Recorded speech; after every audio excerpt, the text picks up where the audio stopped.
أعوذ بالله من الشيطان الرجيم بسم الله الرحمن الرحيم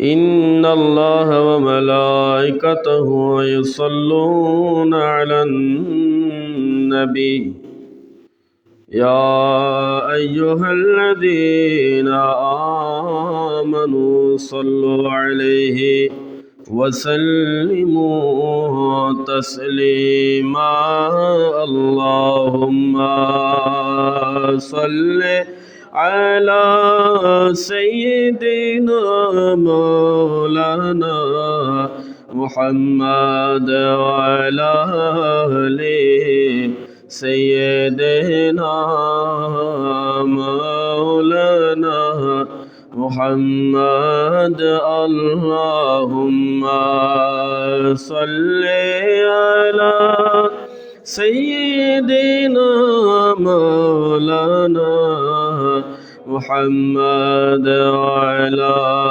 آله سيدنا مولانا ইচ্ছা করলে প্রাণের নবী থাকতে পারতেন আরশে উম্মতেরি মায় পড়ে শুয়ে আছেন মদিনায় আল্লাহুম্মা সাল্লি আলা সাইয়্যিদিনা مولانا محمد وعلى آل سيدنا مولانا صلاة يا رسول الله عليكم سلام يا پرے پہ کرنگارے سرو قد لال رخسارے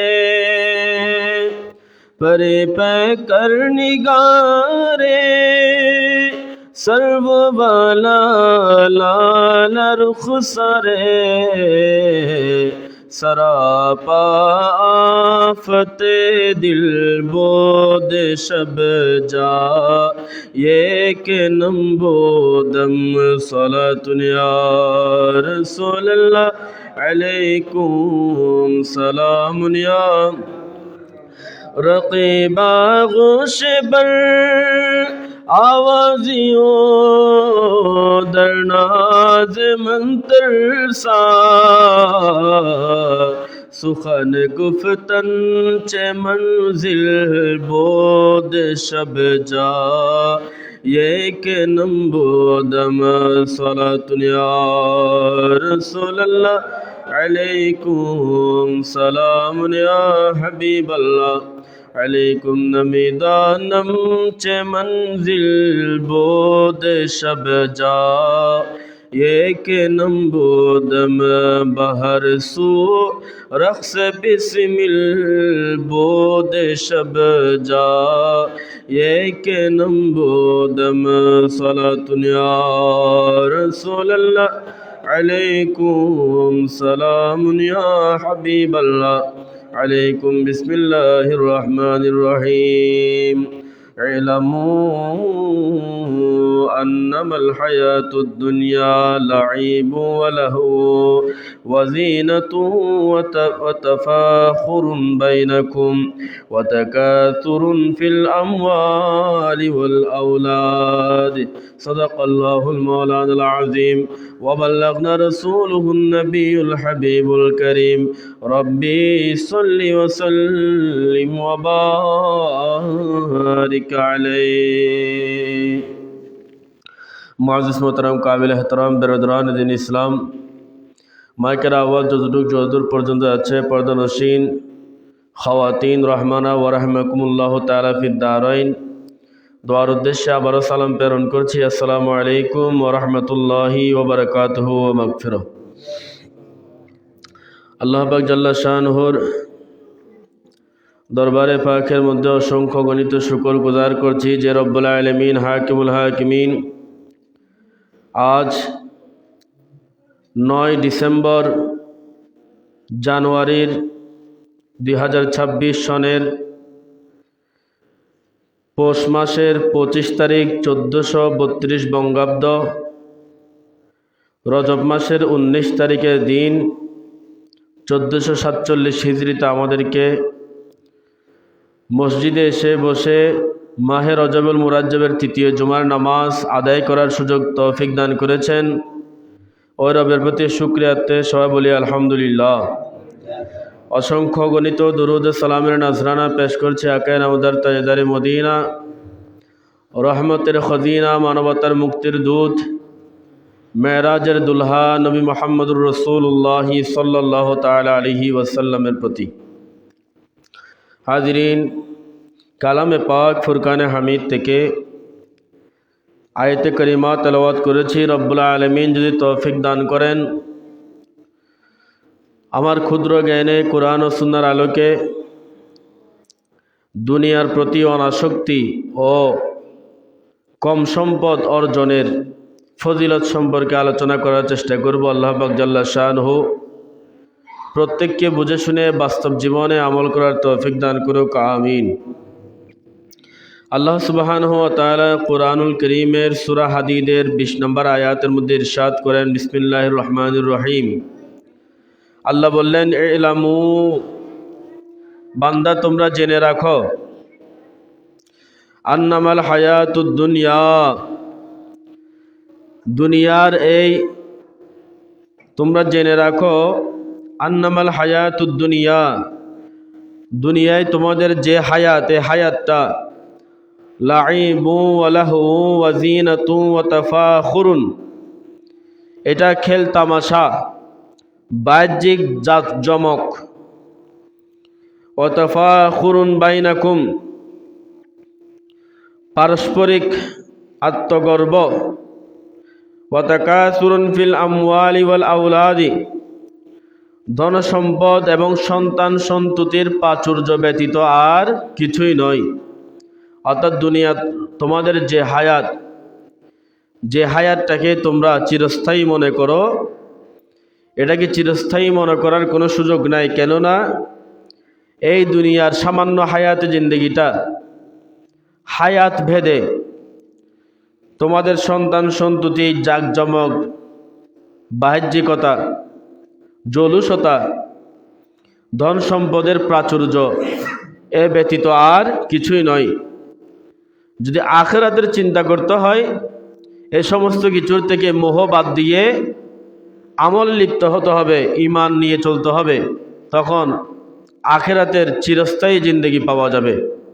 অন্যথায় দুনিয়ার এই ভোগবিলাস, এই জাকজমকতা, এই জলুসতা নিয়ে কবরে যেতে হবে এবং ওই কবরটা জাহান্নামের অগ্নিকাণ্ডে পরিণত হবে, নাউযুবিল্লাহ।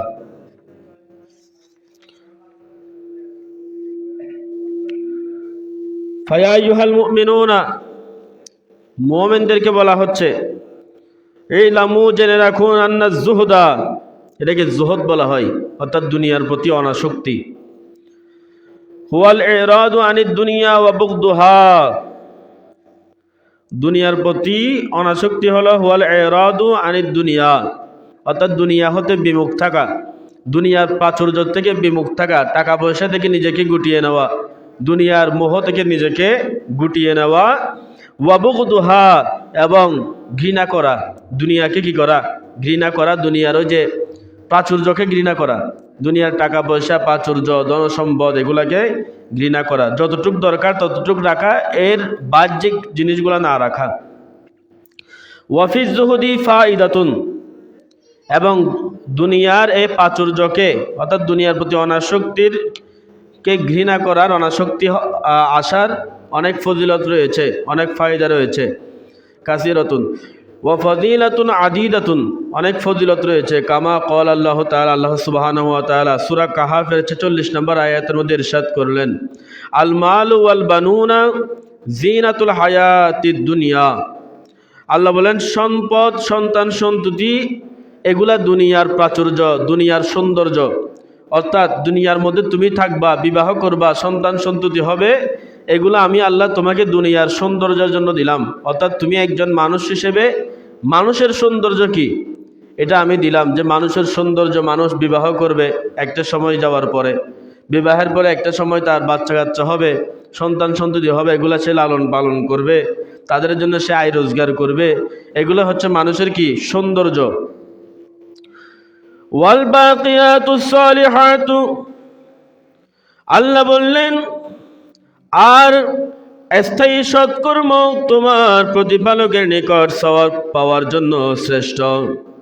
খায়রুন ইনদা রাব্বিকা সাওয়াবান ওয়া খায়রুন আমালা, স্থায়ী সৎকর্ম তোমার প্রতিপালকের নিকট সওয়াব পাওয়ার জন্য শ্রেষ্ঠ এবং আশা আকাঙ্ক্ষার দিক দিয়েও সর্বোত্তম। সেই জন্য আল্লাহ বললেন আল মাল ওয়াল বানুনা জিনাতুল হায়াতিদ দুনিয়া, সম্পদ, সন্তান সন্ততি, এগুলা তোমাদের দুনিয়ার জন্য সৌন্দর্য। দুনিয়ার মধ্যে আপনি টাকা পয়সা কামাই করেন, সম্পদ আপনি গড়েন, সন্তান সন্ততি আপনার থাকবে, সম্পদ আপনি অর্জন করবেন। এই সমস্ত কিছু যদি আপনি আমলিয়তের ক্ষেত্রে খাটাইতে পারেন, তাহলে আপনি যদি সন্তান সন্ততির জন্য কামাই করেন, এটাও সদকা হবে। আপনি যদি আমলিয়তের ক্ষেত্রে এগুলাকে কাজে লাগাইতে পারেন, আপনার অতিরিক্ত সম্পদও আপনার জান্নাতে যাওয়ার জরিয়া হবে। সুবহানাল্লাহ।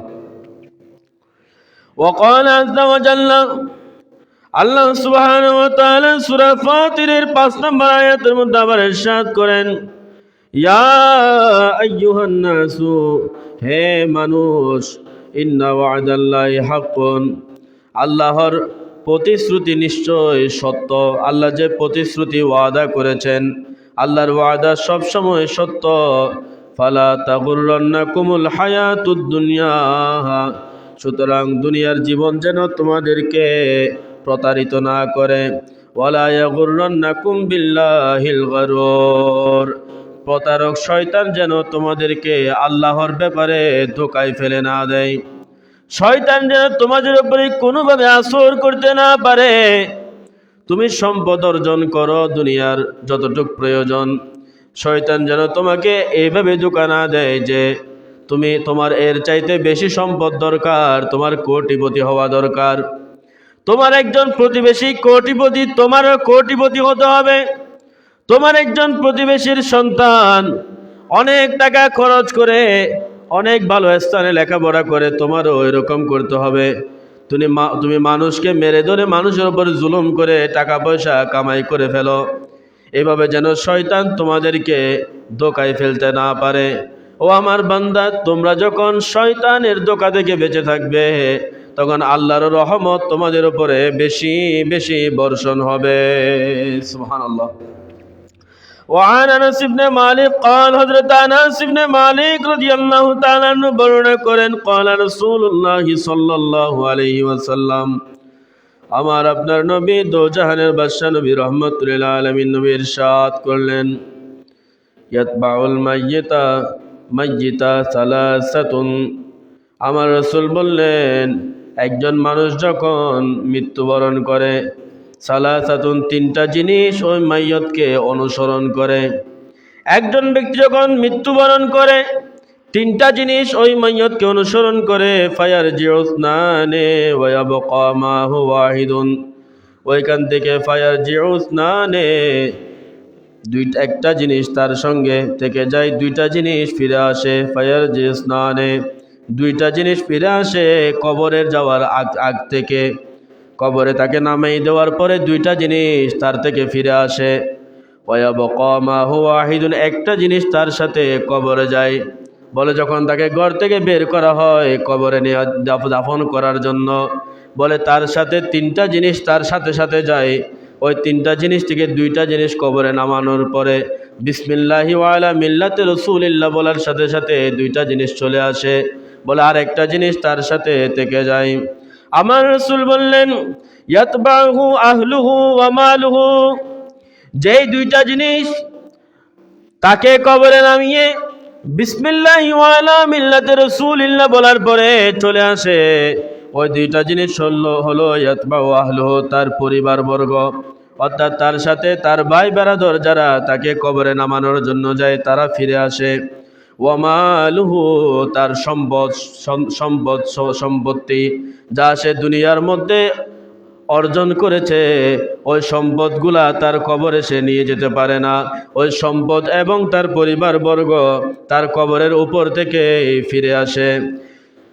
ওয়া আমালুহু ফায়ারজি আহলুহু ওয়া মালুহু ওয়া ইয়াবকা আমালুহু, তার পরিবারবর্গ এবং তার সম্পদ যখন ফিরে আসে একটা জিনিস তার সাথে ওই কবরের মধ্যে থাকে, ওয়ায়াবকা আমালুহু, ওইটা হচ্ছে ওই ব্যক্তির আমল, যে আমল সে দুনিয়ার মধ্যে পরিবার এবং সম্পত্তি থেকে দূরে থেকে অর্জন করেছে, সম্পত্তির মোহ ছেড়ে অর্জন করেছে, পরিবারের মোহ মায়া ত্যাগ করে যে আমল সে অর্জন করেছে, ওই আমল পরিশেষে তার সাথে তার কবরে যাবে। সুবহানাল্লাহ। ওয়ান সাহল ইবনে সাঈদ সাঈদি, হযরত সাহল ইবনে সাআদ আস-সাঈদি রাদিয়াল্লাহু তাআলা আনহু বর্ণনা করেন, ক্বালা, তিনি বলেন, আতান নবিয়্যা সাল্লাল্লাহু আলাইহি ওয়াসাল্লাম রাজুলুন, একজন ব্যক্তি আমার নবীর দরবারে আসলেন। ফাকালা ইয়া রাসূলুল্লাহ, সে বলেন, ইয়া রাসূলুল্লাহ সাল্লাল্লাহু আলাইহি ওয়াসাল্লাম, হে আল্লাহর রাসূল, দুল্লানি আলা আমালি, ইয়া রাসূলুল্লাহ, আমাকে এমন একটা কাজের কথা বলুন, আমাকে এমন একটা আমলের কথা বলুন, কাজের কথা বলুন, ইযা আনা আমিলতুহু আহাব্বানি আল্লাহু আহাব্বানি আন-নাস, যে কাজটা করলে, যে আমলটা করলে, যে কাজটা করলে আমাকে আল্লাহ এবং আল্লাহও আমাকে ভালোবাসবে এবং দুনিয়ার মানুষও আমাকে ভালোবাসবে, এরকম একটা কাজের কথা ইয়া রাসূলুল্লাহ আপনি আমাকে বলুন। ফাকালা রাসূলুল্লাহ সাল্লাল্লাহু আলাইহি ওয়াসাল্লাম, আমার রাসূল বললেন, ইজহাদ ফিদ দুনিয়া, ও আমার উম্মত, তুমি দুনিয়ার প্রতি অনাসক্তি হয়ে যাও। দুনিয়ার মধ্যে চলাফেরা করার জন্য, তোমার সন্তান সন্ততি চলাফেরা করার জন্য যত সম্পদ দরকার তুমি তত সম্পদ অর্জন করো। দুনিয়ার মধ্যে তুমি খেয়ে পরে বেঁচে থাকার জন্য যত টাকা দরকার তুমি তত টাকা উপার্জন করো। দুনিয়ার মধ্যে চলাফেরা করার জন্য যা কিছু দরকার শুধু তুমি সামান্য পরিমাণ তা কিছু করো এবং দুনিয়ার প্রতি তুমি অনাসক্তি রাখো, দুনিয়ার প্রতি তুমি মোহমায়া দুনিয়ার ত্যাগ করো। এই যদি মোহমায়া দুনিয়ার ত্যাগ করতে পারো, ওয়ায়ুহিব্বুকাল্লাহু, আল্লাহ তোমাকে ভালোবাসবে। ওয়াজহাদ ফিমা ফি আইদিন নাসি ইউহিব্বুকা, এবং মানুষের কাছে যা কিছু আছে তুমি তার প্রতিও অনাসক্ত হয়ে যাও। কারো পকেটের দিকে নজর দিও না, কারো সম্পদের দিকে তুমি নজর দিও না, কারো চাকচিক্যের দিকে তুমি নজর দিও না, তাহলে মানুষও তোমাকে ভালোবাসবে। সুবহানাল্লাহ। অর্থাৎ তুমি যদি দুনিয়ার মোহমায়া ত্যাগ করতে পারো, আল্লাহ তোমাকে ভালোবাসবে এবং তোমার প্রতিবেশী কোনো মানুষের কাছে যা আছে তার দিকে যদি তুমি নজর না দাও তাহলে মানুষও তোমাকে ভালোবাসবে, আল্লাহও তোমাকে ভালোবাসবে, মানুষও তোমাকে ভালোবাসবে। এরকম উপদেশ আমার রসুল ছাড়া আর কে দিতে পারে? একমাত্র আমার রসুল এরকম উপদেশ দিতে পারে। আমার রসুল উম্মত যদি আল্লাহর ভালোবাসাও চাও, বান্দার ভালোবাসাও তুমি একই সাথে চাও, তাহলে তুমি দুনিয়ার প্রতি অনাসক্ত হও। তোমার ভাইয়ের কাছে যা আছে তার থেকে তুমি মুখ ফিরিয়ে নাও। তোমার কাছে কি আছে, তুমি কিভাবে তোমার আমল নিয়ে কবরে যাবে, ওই বিষয়ে বেশি বেশি চিন্তা করো, তখন আল্লাহও তোমাকে ভালোবাসবে, দুনিয়ার সমস্ত মানুষও তোমাকে ভালোবাসবে। সুবহানাল্লাহ। আল্লাহুম্মা সাল্লি আলা সাইয়্যিদিনা মাওলানা মুহাম্মদ ওয়া আলা আলি সাইয়্যিদিনা মাওলানা। সহিহ বুখারী শরীফের মধ্যে আসছে, হযরত উমর ইবনে খাত্তাব রাদিয়াল্লাহু তাআলা আনহু একদিন আমার রাসূলের হুজরার মধ্যে গেলেন। আমার রাসূলের হুজরার মধ্যে গিয়ে তিনি দরজার বাইরে থেকে সালাম দিলেন এবং অনুমতি চাইলেন, ইয়া রাসূলুল্লাহ, আমি উমর কি ভিতরে প্রবেশ করতে পারি? আমার রাসূলের একটা সুন্নাত হচ্ছে, আমার উম্মত তুমি যখন কারো ঘরের মধ্যে যাবে দরজার বাইরে থেকে তুমি সালাম দাও এবং অনুমতি চাও। সে যদি তোমার সালাম নিয়ে তোমাকে অনুমতি দেয় তাহলে তুমি ঘরের মধ্যে প্রবেশ করে, এটা আমার রাসূলের সুন্নাত। আমার রাসূল হযরত উমরকে সম্মতি দিলেন, উমর তুমি ভিতরে আসো। হযরত উমর আমার রাসূলের হুজরার মধ্যে প্রবেশ করলেন। হুজরার মধ্যে প্রবেশ করে দেখে যেই নবীর জন্য আল্লাহ সারা জাহান বানাইলেন, যেই নবীর জন্য আল্লাহ সমস্ত কায়নাত সৃষ্টি করলেন, যেই নবীর উম্মতের সুপারিশ, যেই নবীর উম্মতের শাফাত আল্লাহ ঘোষণা করে দিয়েছেন, যেই নবীকে আল্লাহ রজব মাসের 26 তারিখ দিন গত 27 তারিখের রাতে মেরাজ নিয়েছেন, ওই নবী যেভাবে তাকার কথা ওই নবী ওইভাবে নাই। ওই নবী একটা সামান্য খেজুর পাতার চাটাইয়ের উপরে শুয়ে আছে। আমার হযরত ওমরকে দেখার পরে নবী যখন ওই চাটাই থেকে বসে গেলেন, হযরত ওমর দেখলেন আমার নবীর পিঠ মুবারকের মধ্যে চাটাইয়ের ছকগুলা এখনো আছে, চাটাইয়ের ছক লেগে গেছে পিঠের মধ্যে। হযরত ওমর দেখলেন ঘরের এক কোণে কিছু জব রুটি তৈরি করার জন্য রাখা আছে এবং ঘরের এক পাশে চামড়ার একটা পানির মস্ক রাখা আছে। অথচ আমার নবীর চাল চলন এত সাদা সিধে ছিল। হযরত ওমর বললেন, ইয়া রাসূলুল্লাহ, ইয়া হাবিবাল্লাহ, এই মুহূর্তে পারস্যের কাইসার, রোমের কিসরাররা বিলাসিতার মধ্যে আছে। ইয়া রাসূলুল্লাহ, আপনি কেন এই অবস্থার মধ্যে আছেন? ইয়া রাসূলুল্লাহ, অন্তত একটা ভালো পালঙের মধ্যে তো আপনি শুইতে পারতেন। ইয়া রাসূলুল্লাহ, একটা তোশকের মধ্যে হইলেও তো আপনি শুইতে পারতেন। ইয়া রাসূলুল্লাহ, আপনার ঘরের মধ্যে আমি মনে করেছিলাম কিছু ফলমূল থাকবে, খাবার থাকবে, কিন্তু তাও নাই। আমার রাসূল বলল, ওমর, পারস্যের যে সম্রাট আছে, রোমের যে কাইসাররা আছে, এই দুনিয়াটা হচ্ছে তাদের জন্য। ওমর, এই দুনিয়াটা হলো তাদের জন্য। তারা এই দুনিয়া চায়, তাই দুনিয়ার মধ্যে তারা ভোগ বিলাস করবে, এটা তাদের খায়সিয়ত। কিন্তু ও ওমর রে, শুনে রাখো, আমি রাসূল আমার উম্মতের জন্য এই দুনিয়া চাই না। আমি রাসূল আমার উম্মতের জন্য দুনিয়া চাই না, এই দুনিয়ার ক্ষণস্থায়ী জীবন চাই না। আমি আমার উম্মতের জন্য আখিরাতের চিরস্থায়ী জীবন চাই। সেজন্য আমার উম্মতকে শিক্ষা দেওয়ার জন্য আমি রহমতুল আলামিন, যে নবী সারা জগতের জন্য রহমত, ওই নবী এই দুনিয়ার মধ্যে এই সাধারণ জীবন যাপন করছি। সুবহানাল্লাহ। অর্থাৎ আমার রাসূল এত বড় একজন সৈয়দুল আম্বিয়া, ইমামুল আম্বিয়া হওয়া সত্ত্বেও খেজুর গাছের চাটাইয়ের উপরে শুয়েছিলেন। ফিটের মধ্যে চাটাইয়ের দাগ লেগে গেছে, পানির মস্ক ঝুলে আছে, ঘরে এক পাশে কিছু জব রাখা আছে রুটি বানানোর জন্য, এগুলা খাবে। দেখেন, উনি চাইলে সাহাবায়ে কেরাম উনাকে এত এহতারাম করতেন, এত তার উপরে এত নমনীয় ছিল, এত সাহাবায়ে কেরাম এত তিনাকে সম্মান তাজিম করতেন। তিনি যদি বলতেন, আমার সাহাবারা, তোমরা তোমাদের ঘরে কি কি আছে আমি নবীর জন্য কিছু কিছু নিয়ে আসো, নবীর ঘর পুরা পুরাই যেত, এরকম হতো। কিন্তু তিনি কখনো কারো থেকে কিছু চান নাই। তিনি সাহাবাদেরকে এটা বলেছেন যে, আমার সাহাবারা শুনো, আমি নবী দুনিয়ার মধ্যে আয়েশ করতে আসি নাই, আমি নবী দুনিয়ার মধ্যে এসেছি উম্মতকে সঠিক পথ দেখানোর জন্য এবং উম্মতকে নাজাত দেওয়ার জন্য। সবাই বলেন সুবহানাল্লাহ। সেভাবে আমার রাসূল দুনিয়ার মধ্যে জীবন যাপন অতিবাহিত করেছেন। আর আমরা উম্মতরা একটু থেকে একটু হলে আমাদের ঘরে, ওরে বাবা, সামান্য থেকে সামান্য পয়সা হলে আমাদের গায়ের ভিতরে গা আটে না। কাকে কি বলি আমরা নিজেরাও জানি না। যাকে সালাম করা দরকার তাকে পায়ে লাথি মারি, যাকে লাথি মারা দরকার তাকে সালাম করি। আমাদের এমন অবস্থা হয়ে যায়, তেলে বেগুনে খিচুড়ি হয়ে যায়। কিন্তু আমার রাসূল রহমতুল্লাহ আলামিন তিনি জিন্দেগি অতিবাহিত করতেন খুবই সাধারণভাবে। কেননা তিনি এটা বলেছেন যে, উম্মত, তুমি যা কিছু করো না কেন মনে রাখবা, তোমার আজকে অথবা কালকে তোমার মৃত্যু হতে পারে। যখন মৃত্যু হবে তোমার সাথে শুধু একটা জিনিস হয়ে যাবে, এটা হচ্ছে তোমার আমল। তোমার আমল ব্যতীত তোমার কবরে আর কিছু যাবে না। তুমি যে এই ধনসম্পদ অর্জন করেছো, এই ধনসম্পদ তোমার কবরে যাবে না রে উম্মত। তোমার জায়গা জমিন কবরে যাবে না, তোমার সন্তান সন্ততি কবরে যাবে না।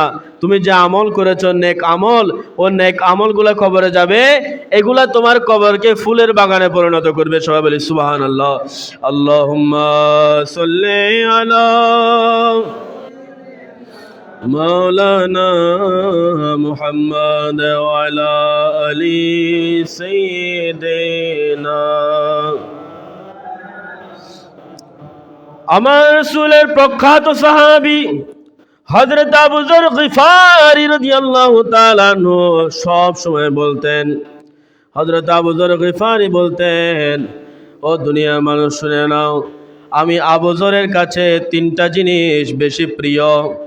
এক নম্বরে হলো দরিদ্রতা। আমি আবু যর গিফারি দরিদ্রতাকে বড় ভালোবাসি। 2 নম্বরে হলো অসুস্থতা। আমি আবু যর গিফারি অসুস্থতাকে বেশি ভালোবাসি। 3 নম্বরে হলো মৃত্যু। আমি আবু যর গিফারি মৃত্যুকে বড় ভালোবাসি। আবু যর গিফারি বলে, ও দুনিয়ার মানুষ শোনো, আমি এই 3টা জিনিসকে বেশি ভালোবাসি। সাহাবায়ে কেরাম বললেন, ও আবু যর তুমি কেন এই 3টা জিনিসকে বেশি ভালোবাসো, কারণটা কি আমাদেরকে বলো। হযরত আবু যর বললেন, আমি দরিদ্রতাকে বেশি ভালোবাসি, কেননা দরিদ্রতা মানুষকে বিনয়ী করে দেয়। একজন মানুষ যখন দরিদ্র থাকে তার অন্তরে কোনো অহংকার থাকে না। একজন মানুষ যখন দরিদ্র থাকে সে মাটির মতো থাকে। একজন মানুষ যখন ধনী হয়ে যায় সে আর মাটি থাকে না, সে আগুন হয়ে যায়। সেজন্য আমি আগুন হতে চাই না, আমি মাটি থাকতে চাই। সেজন্য আমি দরিদ্রতাকে বড় ভালোবাসি। ও সাহাবায়ে কেরাম শুনে নাও, আমি আবু যর অসুস্থতাকে বেশি ভালোবাসি, কেননা অসুস্থতা গুনাহগুলো মিটিয়ে দেয়।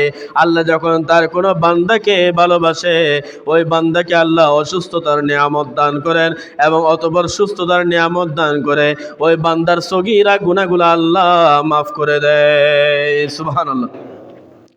সেই জন্য আমি আবু যর অসুস্থতাকে বেশি ভালোবাসি, কেননা অসুস্থ হলে আল্লাহ সগীরা গুনাহগুলো মাফ করিয়ে নেন।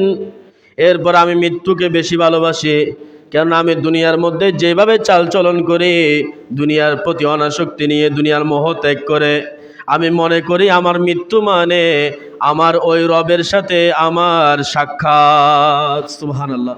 সেজন্য আমি রবের সাক্ষাৎ পাওয়ার জন্য মৃত্যুকেও আমি ভালোবাসি। অর্থাৎ আমি আবু যর 3টা জিনিসকে বেশি ভালোবাসি।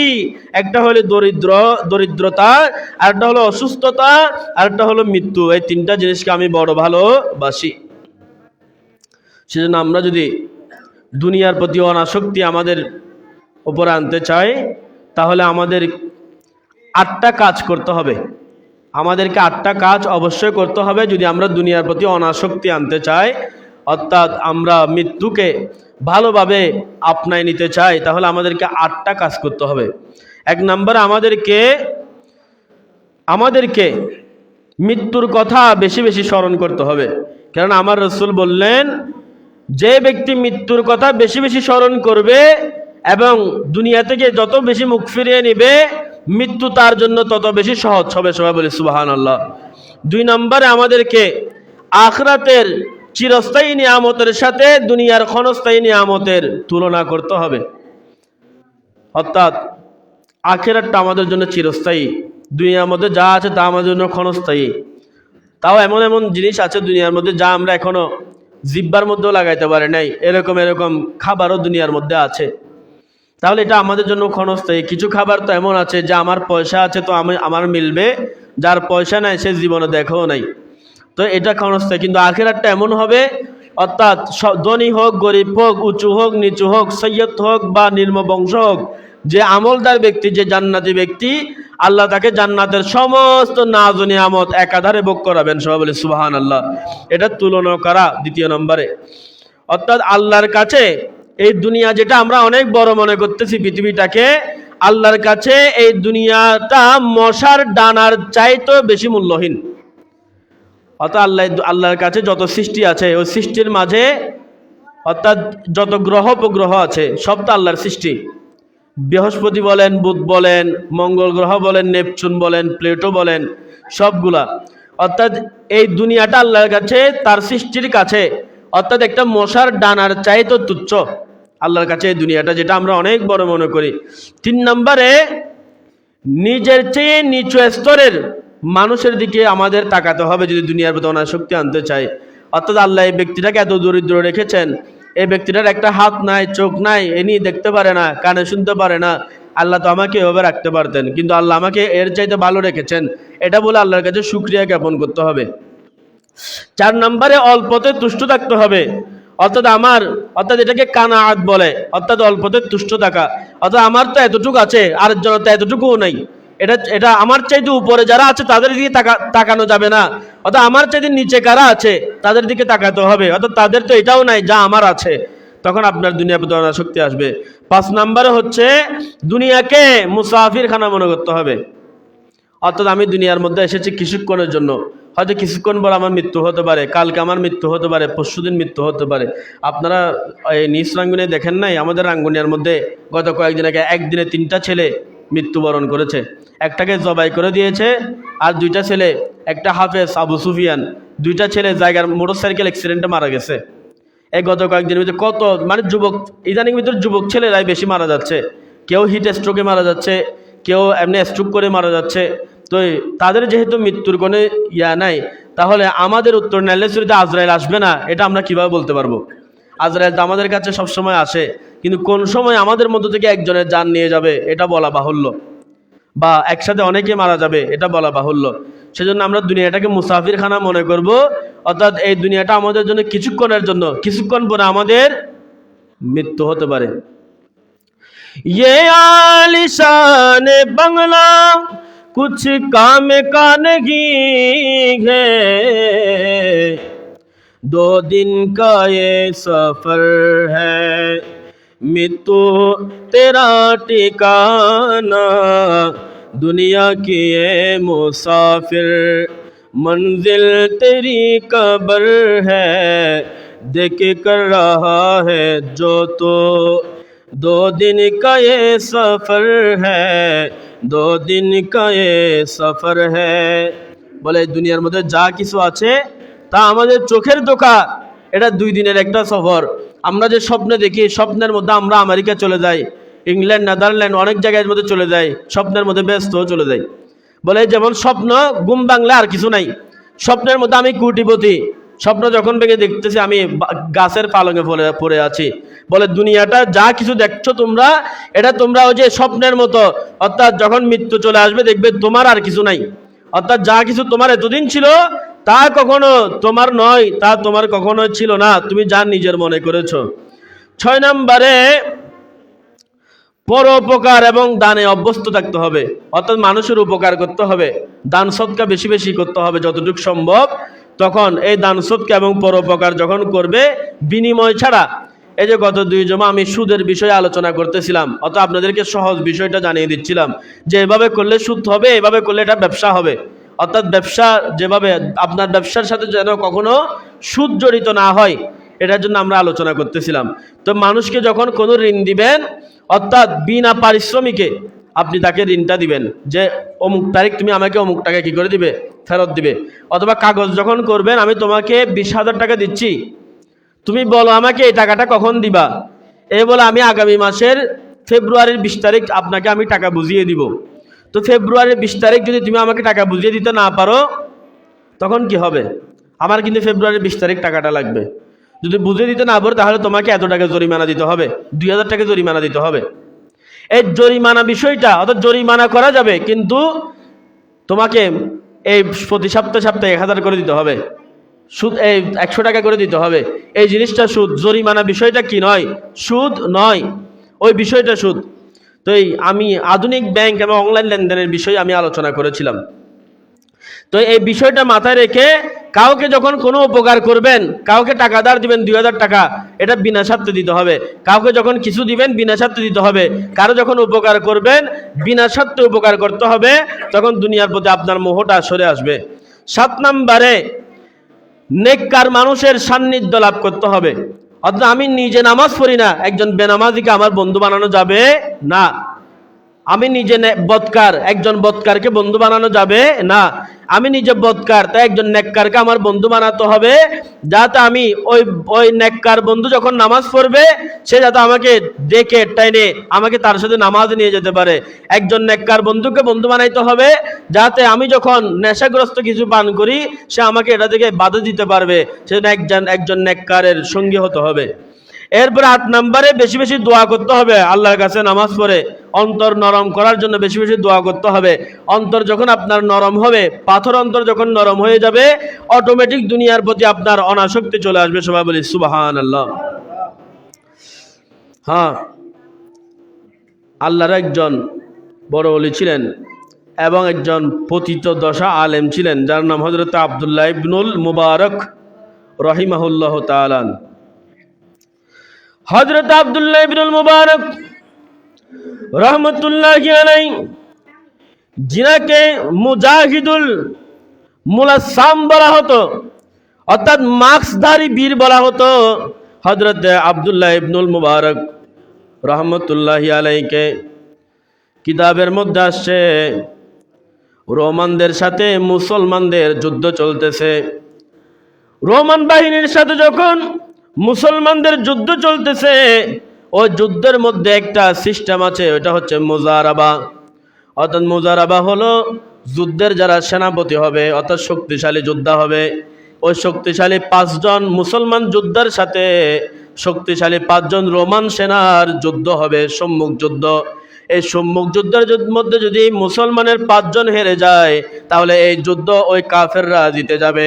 যদি এই সম্মুখ যুদ্ধের মধ্যে ওই কাফেরদের 5 জন জিতে যায়, তাহলে মুসলমানরা হেরে যাবে। এটা হচ্ছে মুজারাবা যুদ্ধ। ওই মুজারাবা যুদ্ধের মধ্যে মুসলমানদের পক্ষ থেকে শক্তিশালী কয়েকজন সৈন্যকে নিয়োগ করা হলো, যারা রোমান 2 জন সেনার কাছে নির্মমভাবে পরাজিত হলো। পরাজিত হওয়ার পরে মুসলমানরা যখন টেনশনে পড়ে গেল, আমাদের মধ্য থেকে কোন সাহসী ব্যক্তি যুদ্ধের মধ্যে আসবে যে এই কাফেরদেরকে নাস্তানাবুদ করে দিতে পারবে। ওই সময়ের মধ্যে মুসলমানদের ভিতরে থেকে কালো কাপড় পরিহিত, যার মুখের মধ্যে কালো কাপড় দ্বারা আবৃত ছিল, অর্থাৎ চেহারাটা দেখা যায় না, ওই মুসলমান বীর এসে ওই যে সেনাপতিদের সামনে দাঁড়িয়ে গেল আর বলে, আমি একাই তোমাদেরকে নাস্তানাবুদ করার জন্য আমি যথেষ্ট। তখন ওই মুসলমান ওই সেনা যে মাস্ক পরিহিত ছিল, ওই মুসলমান সেনা তার সম্মুখে যে কাফেরদের শক্তিশালী সৈন্য ছিল, ওই সৈন্যদেরটাকে পরাজিত করে দিল। পরাজিত করার পরে একে একে অনেকজনকে পরাজিত করে দেওয়ার পরে ওই কাফেররা যখন মুসলমানদের কাছে হেরে গেল, মুসলমানদেরকে যখন বিজয়ী ঘোষণা করা হলো, তখন ওই জায়গার মধ্যে একজন ব্যক্তি ছিলেন যার নাম আবু আম্মার। ওই আবু আম্মার বলে, ও সাহসী মুসলমান যোদ্ধা, তোমার চেহারাটা দেখাও যাতে আমরা দেখতে পারি তুমি কে। তোমার চেহারাটা একটু আমাদেরকে দেখাও যাতে আমরা বুঝতে পারি তুমি কে। ওই হযরত আব্দুল্লাহ ইবনুল মুবারক রহমতুল্লাহি আলাইহি তিনি গোড়া ছুটিয়ে তিনি ওই যুদ্ধ থেকে চলে যেতে লাগলেন। তখন আবু আম্মার পিছু দাওয়া করলে তিনার মুখ থেকে ওই কাপড়টা, কালো কাপড়টা সরে গেল। তখন তারা দেখতে পেলেন এই ব্যক্তি আর কেউ নাই, এই ব্যক্তি হলো যুগের শ্রেষ্ঠ আলেম হযরত আব্দুল্লাহ ইবনুল মুবারক রহমতুল্লাহি আলাইহি। সবাই বলি সুবহানাল্লাহ। কিরা আব্দুল্লাহ ইবনুল মুবারক, আপনাকে তো যোদ্ধা হিসেবে আমরা জানি না, আমরা তো জানি আপনি একজন বড় আলেম, কিন্তু আপনি এই তলোয়ারবাজি কখন শিখলেন? আপনি এত নিখুঁত কেমনে তলোয়ারবাজি করতে পারেন? হযরত আব্দুল্লাহ ইবনুল মুবারক বলে, তোমরা যে যুদ্ধে যাও, আমি তোমাদের সাথে ইতিমধ্যে আরো অনেক যুদ্ধের মধ্যে অংশগ্রহণ করেছিলাম, মুখে কালো কাপড় পরিধান করে, যাতে দুনিয়ার কেউ জানতে না পারে আব্দুল্লাহ ইবনুল মুবারক একজন বড় যোদ্ধা, দুনিয়ার কেউ যাতে বলতে না পারে আব্দুল্লাহ ইবনুল মুবারক একজন বড় যোদ্ধা। অর্থাৎ আমি আমার নামের বুলি উড়াতে চাই নাই, আমি চেয়েছি আমি যে একজন বড় যোদ্ধা, আমি যে একজন অকুতোভয় যোদ্ধা, এটা শুধুমাত্র আমার মালিক জানুক। সবাই বলেন সুবহানাল্লাহ। অর্থাৎ আমার যে সুনাম হোক, এটা আমি কখনো চাইনি। আমি চেয়েছি আমি যে একজন আলেমের পাশাপাশি একজন যোদ্ধা, এটা শুধুমাত্র আমার আল্লাহ জানুক, দুনিয়ার মধ্যে যাতে আর কেউ না জানে। আমি দুনিয়ার প্রতি আমার কোনো আসক্ততা নাই, আমি সবসময় চেয়েছি আমারটা শুধুমাত্র কে জানুক? আমার আল্লাহ জানুক। দালাইলুন নবুওয়াত কিতাবের মধ্যে ইমাম বাইহাকি রহমতুল্লাহি আলাইহি একটা ওয়াকিয়া বলেছেন। মেরাজের রাত্রে যখন আমার রাসূল সাল্লাল্লাহু তাআলা আলাইহি ওয়াসাল্লাম মেরাজ থেকে আসতেছিলেন, মেরাজ এটা আগামী বৃহস্পতিবার দিনগত রাত্রে, 26 তারিখ দিনগত 27 তারিখের রাত্রে, আগামী বৃহস্পতিবারের রাতটা পবিত্র মেরাজের রাত। এই রাতের এত মর্যাদা কেন আপনারা জানেন? কেননা এই রাত্রে আমরা যে 5 ওয়াক্ত নামাজ পড়ি, ওই 5 ওয়াক্ত নামাজটা ওই রাত্রে, ওই মেরাজের রাত্রে আল্লাহর রাসূলের উম্মতের জন্য উপহার দিয়েছেন। সুবহানাল্লাহ। অর্থাৎ আমাদের জন্য। এবং আদম সফিউল্লাহ থেকে ঈসা রুহুল্লাহ পর্যন্ত যে নবীরা আছে, এই নবীরা যদি সুপারিশ না করতেন, আমাদেরকে 50 ওয়াক্ত নামাজ পড়তে হতো। মুসা কলিমুল্লাহ আলাইহিস সালাতু ওয়াস সালাম সুপারিশ করেছেন, নবী ইকরাম সুপারিশ করেছেন, আল্লাহ রাসূল সাল্লাল্লাহু আলাইহি ওয়াসাল্লাম আল্লাহর দরবারে গিয়ে আরজ করেছেন। এই জন্য আজকে আমরা 50 ওয়াক্ত নামাজ পড়ি না, 5 ওয়াক্ত নামাজ পড়ি। 5 ওয়াক্ত নামাজের মাধ্যমে 1 ওয়াক্তে 10 ওয়াক্ত করে 50 ওয়াক্ত নামাজের সওয়াব আমাদেরকে দেওয়া হয়। কিন্তু বড় আফসোসের বিষয়, 5 ওয়াক্ত আমরা পড়তে পারি না। আল্লাহ রসুল আল্লাহকে, হযরত মূসা বলে, ইয়া রাসূলুল্লাহ, আপনার উম্মত তো 50 ওয়াক্ত পড়তে পারবে না, আরো কমায় নিয়ে আসেন। আল্লাহ রসুল একবার যায়, একবারে কিছু ওয়াক্ত কমায় নিয়ে আসে, 10 ওয়াক্ত করে কমায় নিয়ে আসে। শেষ পর্যায়ে 10 ওয়াক্ত আনা হলো। মূসা বলে, ইয়া রাসূলুল্লাহ, তাও তো পারবে না মনে হয়, আপনার উম্মত তো পারবে না। আমার রসুল বলে, তাহলে আবার যাই। আল্লাহ বলে, যাও, 5 ওয়াক্ত করে দিলাম। আল্লাহ রে, 5 ওয়াক্ত গুলা দিয়ে তো 50 ওয়াক্ত সওয়াব মিলবে না।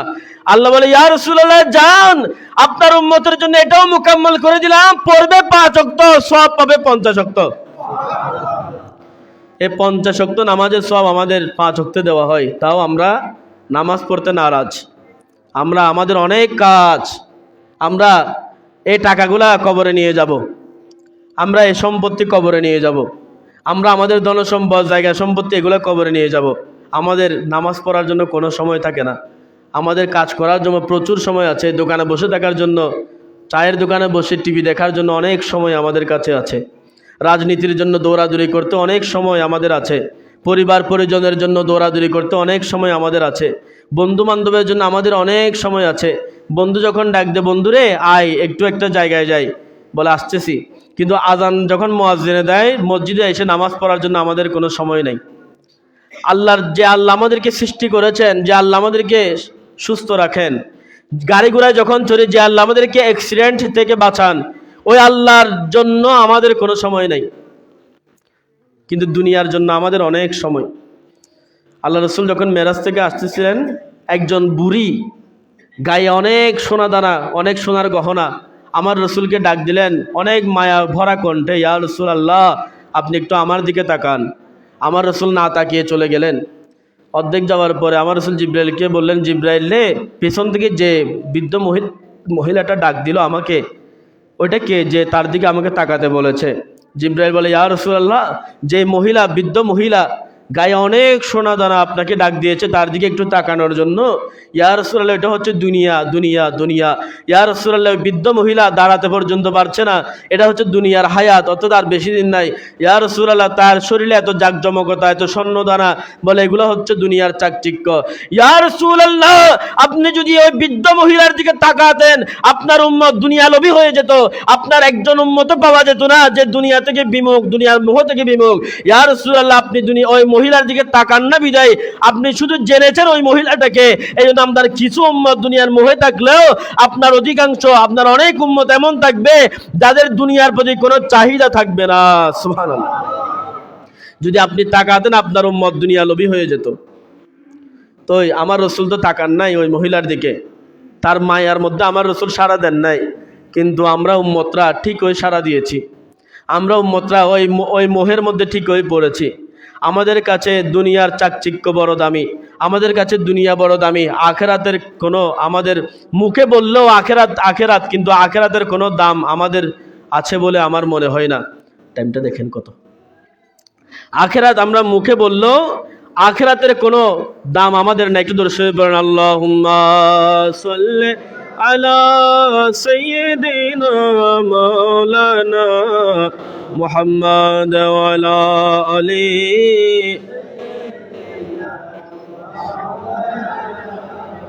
আর একটু মুহাব্বতে পড়ি, আল্লাহুম্মা সাল্লি আলা মুহাম্মাদ ওয়া আলা আলি সাইয়্যিদিনা। এই ঘটনা থেকে আমার রসুল উম্মতকে 3টা শিক্ষা দিয়েছেন। 1 নম্বরে হচ্ছে ধোঁকা ও বাস্তবতা।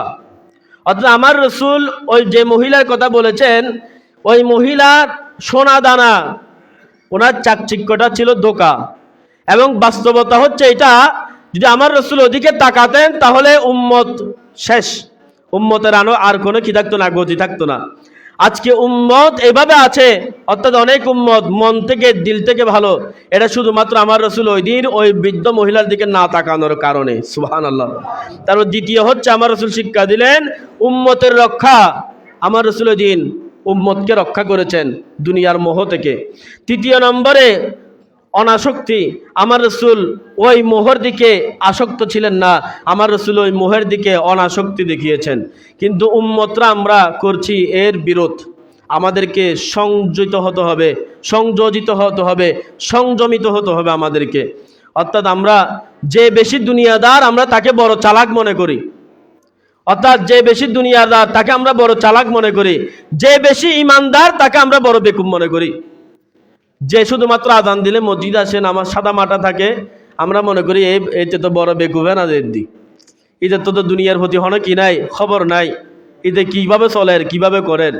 কিন্তু আমার রসুল বলেন, বান্দারে উম্মত ও আল্লাহর বান্দা, দুনিয়া থেকে যত মুখ ফিরিয়ে নিবে দুনিয়ার মধ্যে তুমি থাকো, এমনভাবে থাকো যাতে মানুষ নাও জানে যে সে কিভাবে আছে।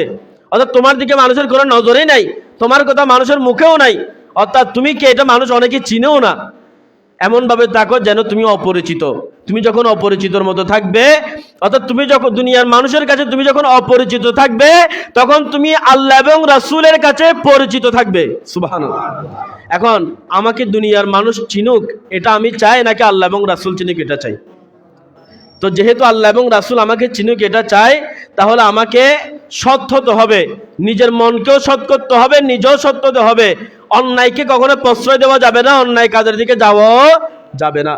গত রাত্রে আমি এক মাহফিলে, আমি মজলিসে, আমার এখান থেকে যে আমাদের কামাল আঙ্কেল নিয়েছিল, আমি আলোচনা করেছিলাম যে আমাদেরকে জবানকে হেফাজত রাখতে হবে। মুখ আছে বিধে আমি কথা বলতে পারবো না। অর্থাৎ কিছু ক্ষেত্রে সুফিয়ায়ে কেরাম বলেছেন, অর্থাৎ কিছু ক্ষেত্রে যেটা তুমি একটা মজলিসের মধ্যে আছো, অর্থাৎ গফের আড্ডাখানায় আছো, তোমার যেটা শোনার দরকার নাই ওইটা তুমি শুনো না, ওইটা তোমার কান দিয়ে তুমি ঢুকিও না, অর্থাৎ তুমি বয়রা থাকো। কিছু ক্ষেত্রে যেটা তোমার দেখার দরকার নাই ওইটা তুমি দেখো না, তুমি তখন অন্ধ থাকো। কিছু ক্ষেত্রে যেটা তোমার খাওয়ার দরকার নাই তুমি সেটা না খেয়ে উপোস থাকো, অর্থাৎ তুমি কাঙ্গাল থাকো। এই তিনটা বিষয় আপনি যখন মানতে পারবেন, কিছু ক্ষেত্রে তোমার যেখানে যাওয়ার দরকার নাই ওটাকে তুমি যেও না, তুমি ল্যাংড়া থাকো। কিছু ক্ষেত্রে তোমার যেটা ধরার দরকার নাই এটা তুমি ধরো না, তুমি পঙ্গু থাকো। এই বিষয়গুলো আপনি যখন মানতে পারবেন, এই দুনিয়ার প্রতি অনাসক্তি এমনিতে চলে আসবে। আপনার মৃত্যুটা সুন্দর হবে, আপনার মৃত্যুর সময় মৃত্যুটা সহজ হবে, আপনার কবরটা ফুলের বাগান হবে। সবাই বলি সুবহানাল্লাহ। তাহলে এখন থেকে আমরা, আমাদের শিক্ষা হচ্ছে একটা, এটা হচ্ছে এখন থেকে আমরা যখন কেউ কথা বলবে আমরা চুপ থেকে শুনবো বেশি, বলবো কম। আমরা শুনবো বেশি, বলবো কম। এবং আরেকটা বিষয় শেষ কথা বলে দিচ্ছি, এটা হচ্ছে এই আমরা কখনো আমরা দোকানে যাব, কারণ আমরা দোকানে না গেলে দোকানদারদের ব্যবসা কিভাবে হবে। কিন্তু আমরা কখনো দোকানে প্রয়োজন সেরে বসে থাকবো না। আপনি যখন দেখবেন, আপনি একটু চিন্তা করে দেখবেন, যত গুনাহ হয় তার বেশিরভাগ ওই চার দোকানের মধ্যে হয়। অর্থাৎ আপনি গীবত না করেন, কেউ গীবত করতেছে আপনি শুনতেছেন, ওই শোনাটাও গুনাহ। আপনি গুনাহ করতেছেন না, কেউ গুনাহ করতেছে আপনি শুনতেছেন, বসছেন, ওখানে ছিলেন, এই সাক্ষী থাকাটাও গুনাহ। তো এই যে দুনিয়ার যারা দোকানে বেশিক্ষণ বসে বসে আড্ডাবাজি করে, এদেরকে কি মানুষ ভালো জানে বলেন? এদের কি মানুষ ভালোভাবে দেখে? এটা কি মানুষ ভালোভাবে দেখে? তো এই দোকানে বেশিক্ষণ বসবেন না, যাবেন দোকানে কাজ ছেড়ে আপনি বাড়িতে চলে যাবেন। যদি দরকার হয় মসজিদে এসে বসে বসে জিকির করবেন। বাড়িতে গিয়ে আপনি আপনার পরিবারের সাথে সময় কাটাবেন। আপনি যদি আপনার পরিবারের সাথে সুন্নাহ মোতাবেক সময় কাটাতে পারেন, তাহলে এই সুন্নাহ মোতাবেক সময় যদি আপনার পরিবারের সাথে আপনি কাটান, আল্লাহ এখানেও আপনাকে সদকার সওয়াব দান করবে। আপনি ওই সময়টা গিয়ে কারো মাটি কাটেন না। আপনি যদি ওই সময়টা যে পরিবারের জন্য কিছু উপার্জন করেন, এই উপার্জনটা আপনার জন্য সদকা হবে। সুবহানাল্লাহ। আল্লাহ পাক রব্বুল আলামিন আমাদেরকে কবুল করুক। আমাদের দ্বারা যেন কারো মনে কোনো আঘাত না পায়, কেননা যখন মজলুমের অন্তরে একজন বান্দার দ্বারা আঘাত পায় তখন এটা আল্লাহর আরশ পর্যন্ত লড়ে ওঠে। অর্থাৎ আমাদের কথা, আমরা তো কথা বলতেছি, আমরা মনে করতেছি আমার ক্ষমতা আছে আমি বলতেছি আর কি, ওনাকে বললেও কি হবে, না বললেও কি হবে। কিন্তু ওনার মনে যদি একটু কষ্ট আসে, এটা আল্লাহর আরশ পর্যন্ত থরথর করে কেঁপে উঠবে, আপনার উপরে গজব আসবে। সুতরাং আল্লাহ পাক রব্বুল আলামিন আমাদেরকে রক্ষা করুক, আমাদেরকে 5 ওয়াক্ত নামাজ যথাযথ আদায় করার তৌফিক দান করুক। সবাই বলুন আমিন। আর তো আগামী বৃহস্পতিবার রাত্রে পবিত্র সময় মেরাজের রাত, আমি এখানে মসজিদে আগেভাগে বলে দিব, মেরাজের রাত্রে আপনারা আসবেন। আমরা এখানে নির্দিষ্ট কোনো আমল করব না, আমরা আসবো যে যার মতো করে আমরা এই গায়রে জামাতে আমরা নামাজ পড়বো, কেউ 2 রাকাত 4 রাকাত করে নফল নামাজ পড়বেন এশারের নামাজের পরে। অর্থাৎ শুকরিয়া স্বরূপ আল্লাহ আপনি আমাদেরকে মেরাজের রাত্রে 5 ওয়াক্ত নামাজ দিয়েছেন, এটার শুকরিয়াতে আমরা 12 রাকাত নফল নামাজ পড়তেছি, এটার শুকরিয়াতে আমরা 4 রাকাত নফল নামাজ পড়তেছি। সেজন্য আপনারা মেরাজের রাত্রে আসবেন, নফল নামাজ পড়বেন, মিলাদ সালাম হবে, দোয়া মোনাজাত হবে। আল্লাহ পাক রব্বুল আলামিন প্রত্যেককে আগামী বৃহস্পতিবার মেরাজের রাত্রে মসজিদে আসার তৌফিক দান করুক। আমিন ওয়া আখিরু দাওয়ানা আলহামদুলিল্লাহি রাব্বিল আলামিন। ওমা তৌফিক ইল্লা বিল্লাহ। আসসালামু আলাইকুম ওয়া রাহমাতুল্লাহি। যারা সুন্নাত পড়েন নাই 4 রাকাত কবুল জুমার সুন্নাত আদায় করে নেন।